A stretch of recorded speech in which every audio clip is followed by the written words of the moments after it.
Mungkin ada antara anda sedang menunggu untuk siri Redmi Note 12, tapi itu mungkin dalam bulan 9 something kan, sebab selalunya Redmi akan keluarkan 2 siri dalam masa setahun. Tetapi kita nak tengok juga untuk siri 11 yang belum saya pernah review lagi. Ini ialah Redmi Note 11S 5G. Adakah masih relevan untuk nak dapatkan sebuah siri 11? Jom kita review. Assalamualaikum dan hai. Jadi kita mula dulu dengan spesifikasi asal dia lah. Kita ada dua jenis waris, iaitu 6GB RAM 64GB memori dengan harga RM899 dan kita ada 8GB RAM 128GB memori dengan harga RM999. Boleh kot kalau kita nak kategorikan di bawah harga RM1000 kan untuk 11S 5G ni, dan ini antara yang ada 5G dengan harga bawah RM1000. Okey kot. Itu dari segi harga rasmi. Sekarang mungkin akan turun harga sedikit, ataupun mungkin kalau keluar siri 12 nanti dia akan lebih turun harga. Kalau tengok dari segi skrin pula kat sini, kita ada inilah peranti dia. Kita ada skrin 6.43 inci jenis AMOLED dan juga 90Hz. 90Hz ni memang penting sebab kalau anda guna 60Hz anda akan rasa macam laggy tau. Memang tak puas guna. Bila anda guna 90Hz anda akan rasa semuanya smooth kat sini. Itu dia punya trik. Tapi yang saya suka ialah untuk di bawah harga RM1000 anda dapat AMOLED yang mana warna dia memang sangat-sangat kemas kat sini lah. Semuanya cantik kan. Saya rasa memang puas hati untuk anda dapatkan sebuah skrin AMOLED. Inilah brightness paling tinggi anda tengok. Saya boleh juga adjust brightness dia rendah. Dia berbeza dengan IPS warna dia macam kusam sikit, tapi ini one of the best lah dari segi AMOLED. Kemudian kalau tengok rekaan kat bahagian belakang, okey, untuk siri 11 ni memang saya rasa macam tak berapa best sebab rekaan dia semua lebih kurang je. Adik-beradik dia tak kira yang 11, yang ini 11S ataupun 11 Pro pun dia still lebih kurang sama. Tengok, kita ada bahagian kamera kat bahagian tepi atas ni yang mana bosan. Cuma yang inilah, ini tak silap saya kita ada 3 jenis warna. Kita ada pearl white, warna putih. Memang itu yang pelik sikit. Itu saya suka. Kemudian kita ada warna twilight blue dan ini ialah graphite grey. Tak pasti kenapa nama dia graphite grey, tapi kalau tengok balik warna dia seakan hitam ni kan, tapi ada macam partikel-partikel yang berkilau kat sini. Rekaan ayam bagi saya biasa je lah kot untuk siri 11. Dan kalau tengok dekat bahagian skrin, saya rasa bezel dia nipis. Itu yang saya suka. Dagu dia still ada. Kalau tengok dekat bahagian atas ni, kita ada IR blaster, kita ada mic dan juga kita ada speaker. Dekat bahagian tepi kita ada slot SIM. Dekat bahagian bawah pula kita ada headphone jack, mic USB Type-C dan juga speaker. Dekat bahagian kanan kita ada butang kuasa berserta fingerprint dan juga butang kawal bunyi. Dekat bahagian belakang kita ada 3 kamera setup. Dan dekat bahagian depan kita ada skrin 6.43 inci jenis AMOLED. Saya boleh katakan kalau tengok dari segi rekaan kat bahagian luar kan, spesifikasi dia memang inilah smartphone yang sangat-sangat padat. Dia ada headphone jack, dia ada IR blaster, dia ada stereo speaker, yang mana kalau tengok mid range lain ada yang dah start buat headphone jack lah kan.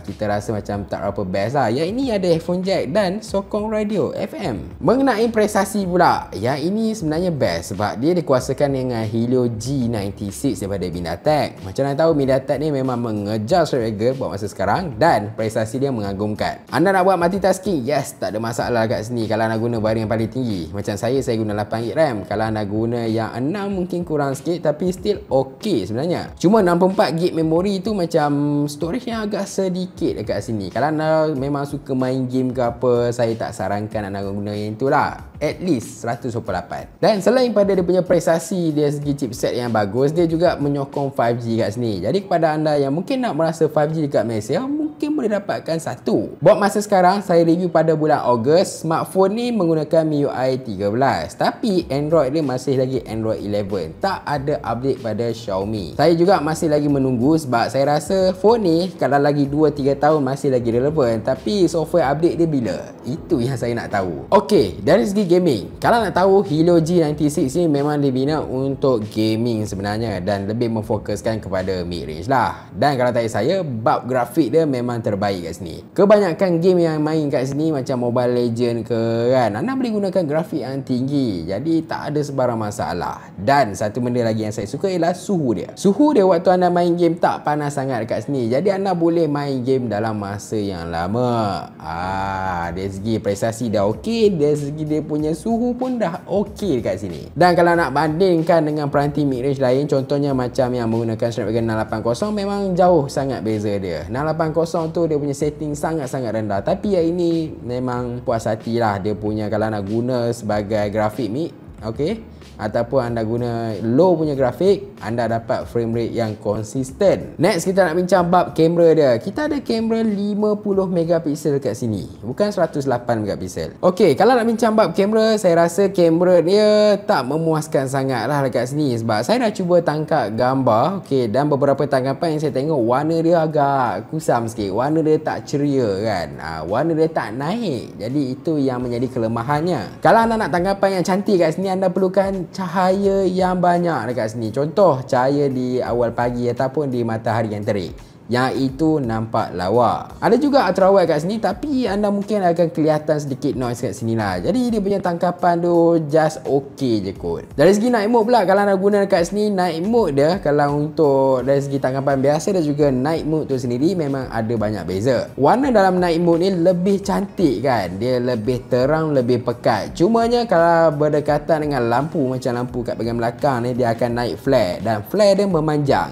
yang itu tak cantik. Kalau anda guna kamera depan pula, dia ada beauty mode, tapi kalau anda guna beauty mode, anda tak boleh guna portrait, sebab portrait akan tangkap gambar asli dan blurkan dekat bahagian belakang. Dari segi portrait dia macam kurang memuaskan, cutting ni pun tak berapa kena kat sini. Jadi saya rasa kurang sikit lah kamera dia kan. Dari segi video saya rasa okey kat sini, dia agak stabil. Mungkin nak tengok sikit macam mana contoh dia. Jom. So kita nak test rakaman untuk kita punya Redmi Note 11S. Dan nak tengok kat sini, kita juga boleh zoom. Okay, nampak gaya agak sharp kat sini, dan kita zoom out dari segi video. Kalau saya sambil berjalan tanpa gegar kan, okey tak? Apa pendapat anda tentang dia punya rakaman? Jadi ini bab rakaman untuk kamera hadapan 11S kita. Jadi macam anda tengok sini, saya boleh katakan agak bagus jugalah rakaman. Tapi dari segi audio saya tak tahu lagi, sebab saya baru saja rakam.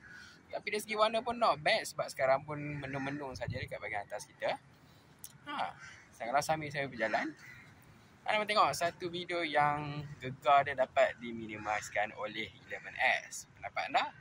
Dari segi penggunaan bateri, memang saya respect kat sini, memang dia optimize dengan baik, yang mana dia ada 5000 mAh, tapi ketahanan bateri dia memang sangat panjang. Anda boleh dapatkan mungkin dalam sehari ataupun lebih untuk kegunaan bateri. Kadang-kadang boleh sampai 2 hari. Dan saya juga dah pernah lenjan untuk main game kat sini kan. Saya guna grafik yang paling tinggi, dan saya nak tengok lah sejam penggunaan berapa. Saya tengok dalam 10 ke 11% je, yang mana kalau anda main game, anda boleh lenjan dalam 8 ke 9 jam. Bayangkan, banyak kan? Dan tak cukup dengan tu juga, dia juga dibekalkan dengan fast charging 33 watt, yang mana boleh charge dalam masa 1 jam untuk capai 100%. Itu yang saya rasa memang terbaik lah phone ni kan. Kepada anda yang nak guna, mungkin nak buat ride Panda ke Grab ke, ataupun mungkin e-hailing, memandu sebuah e-hailing, anda patut dapatkan satu. Sebagai backup, memang terbaik, bateri dia tahan lama. Dari sisi keselamatan, kita ada Face Unlock juga fingerprint, dan kita nak cuba fingerprint dia laju ataupun tidak. 1, 2, 3.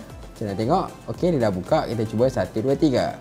Nice, laju kan? Kita cuba lagi. Nampak? Pantas. Secara kesimpulannya, kalau anda mencari sebuah smartphone yang ada segalanya dalam mid-range dan di bawah harga RM1000, macam stereo speaker, headphone jack, cuma kamera dia lah yang kurang okey sikit, saya rasa ini satu smartphone yang sangat-sangat terbaik. Ditambah dengan bateri dia, itu yang paling saya kagum, dan chipset untuk gaming dia yang bagus untuk bawah harga RM1000. Jadi apa pendapat anda? Anda rasa masih relevan ataupun tidak? Jawapan saya, ya, relevan kalau anda mungkin tak berapa minat ataupun tak berapa fokus tentang kamera. Tinggalkan pendapat anda dekat bahagian bawah, dan macam biasa, jangan lupa like, subscribe, dan share. Terima kasih.